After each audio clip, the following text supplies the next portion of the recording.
Hunter x Hunter Chapter 410 Negotiation Part 4 delivers an intricate blend of Nen mechanics, character drama, and strategic chaos as the succession war aboard the Black Whale escalates. This chapter resolves the negotiation game between Morena and Borkson, reveals critical new details about Morena's Contagion ability, and plunges us into Benjamin's declaration of martial law. We'll unpack Borkson's betrayal, Morena's complex Nen system, and the implications of Benjamin's poisoning, all while speculating about the fates of Zhang-Lei, Lazarus, Hulkenberg, and the other princes. Let's dive into this multi-layered chapter and uncover the brilliance of Togashi's storytelling. The chapter begins with the climactic moment in the negotiation game between Morena and Borkson. Morena asks if Borkson will stick with her answer, and we see Borkson internally deny that she chose the yes card. This confirms what many of us speculated in the earlier chapters. Borkson had indeed cheated. The subtle clue? When she crumpled the card to hide her evidence. But Morena's Contagion Nen ability is unforgiving. The rules punish cheaters, compelling Borkson's body to choose yes despite her intentions. This twist cements the negotiation game as not only a mental battle, but as a trap designed to ensure absolute compliance.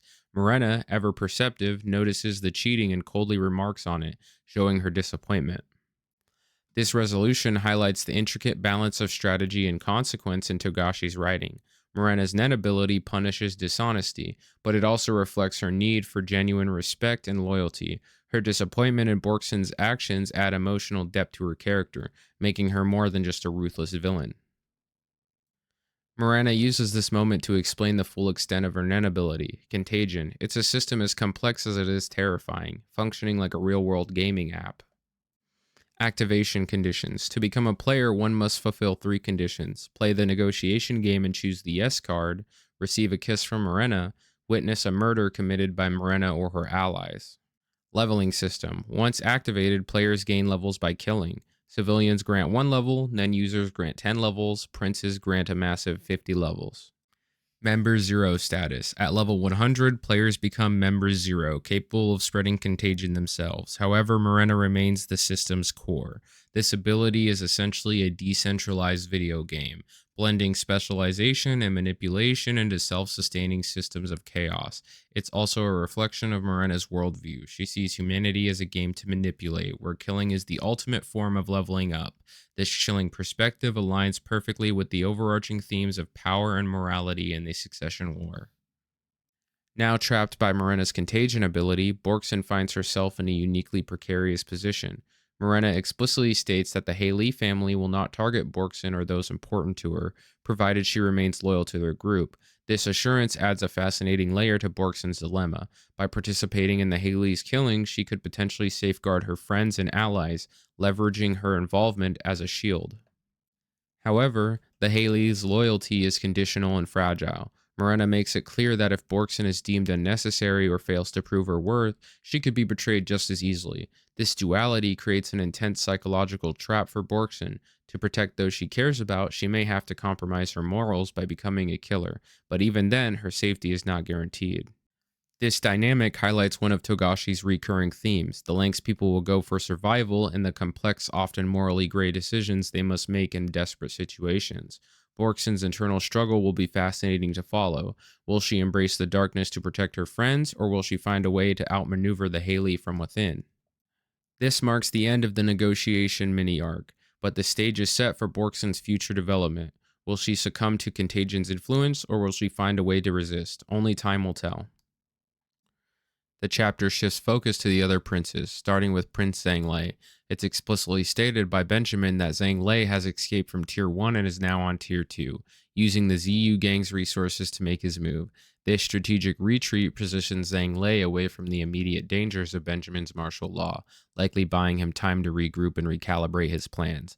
Whether this escape is a part of a larger strategy or a desperate attempt to avoid confrontation remains to be seen, but it's still clear Zhang-Lei is still a player in this game. Meanwhile, Prince Lazarus' status remains unclear, and Benjamin himself highlights this uncertainty. Lazarus could be hiding or otherwise incapacitated, but no definitive information about his current situation is provided in this chapter.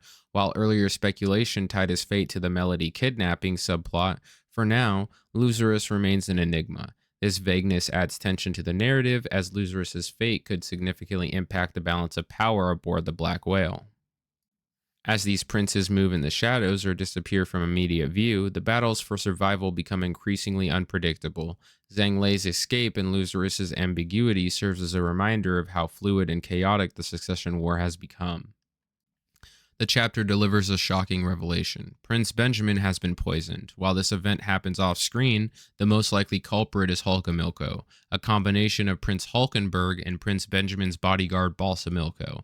Hulkamilko's use of TSK-17 virus aligns with their strategic ruthlessness, and the timing suggests that they are pulling the strings behind Benjamin's deteriorating health. Benjamin's response is immediate and aggressive. Declaring martial law, he begins systematically targeting the other princes, using his illness as a ticking clock to justify his actions. This shift in strategy highlights Benjamin's desperation and determination to secure the throne for his child, revealed earlier as a secret hidden in Queen Unma's room. Benjamin's response is immediate and aggressive. Declaring martial law, he begins systematically targeting the other princes, using his illness as a ticking clock to justify his actions. This shift in strategy highlights Benjamin's desperation and determination to secure the throne for his child. An intriguing detail comes from Benjamin's reference to an illegitimate child, which might tie back to the Cock and Carnivals, grim events meant to ensure the continuation of the royal bloodline.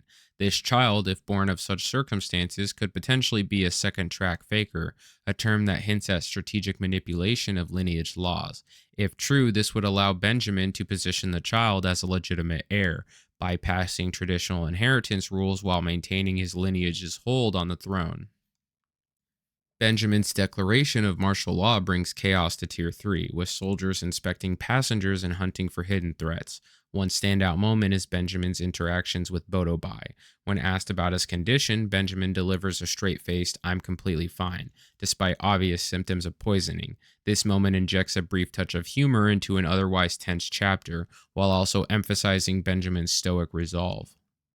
One of the most intriguing moments in the chapter is Benjamin's thoughts. Only 4 princes remain. This statement is deliberately ambiguous and leaves us with several possibilities. Does Benjamin mean there are only 4 princes left to detain, or is he suggesting that there are only 4 princes still alive?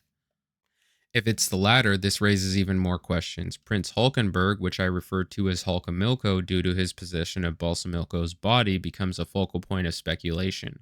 While Hulkamilko has been actively opposing Benjamin, there's a possibility that his actions, such as poisoning Benjamin, might have led to his own demise. However, there's no confirmation of Hulkamilko's current status, leaving us to wonder if he's alive or if the poisoning effort came at a fatal cost. Adding to the mystery is the accusation of bioterrorism against Prince Saradnik. While Saradnik has certainly shown the capacity for extreme measures, it's important to note that he is likely still undergoing Nen training. If so, it would be surprising for him to orchestrate something as complex as a bioweapon attack. However, given how much has occurred off-screen, nothing can be ruled out entirely. The ambiguity surrounding Hulkamilko's fate and Saradnik's involvement creates an atmosphere of suspense that is quintessential Hunter x Hunter. Togashi's deliberate withholding of information keeps readers theorizing and ensures that the next chapters will be highly anticipated. As Hunter x Hunter enters another hiatus, it's easy to feel uncertain about when the next chapters will arrive. However, there's reasons to remain optimistic. Togashi has been keeping us updated on his progress through Twitter or X, sharing insights into his work and creative process. From what we know, the storyboards for the series are completed up to at least chapter 430, possibly even further. Additionally, a significant amount of work for the chapters closer to our current point in the story is already finished. These updates suggest that while there may be a break, much of the groundwork for future chapters has already been laid. When Hunter x Hunter does return, I'm confident that we'll get answers to many of the questions left hanging in chapter 410, from Benjamin's cryptic remarks to Hulkamilko's fate and the overarching chaos aboard the Black Whale. The stakes have never been higher. Rest assured, I'll be here to cover the new chapters as soon as they drop. In the meantime, I'll continue exploring Hunter x Hunter's rich lore, dissecting its storytelling, and producing analyses of the characters and themes we love.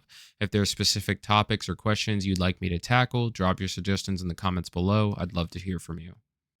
Chapter 410 is a masterclass in suspense and layered storytelling, showcasing Togashi's ability to balance intricate nen mechanics, character drama, and political intrigue. The revelations about Morena's contagion, Benjamin's poisoning, and the shifting dynamics of the princess set the stage for an explosive continuation.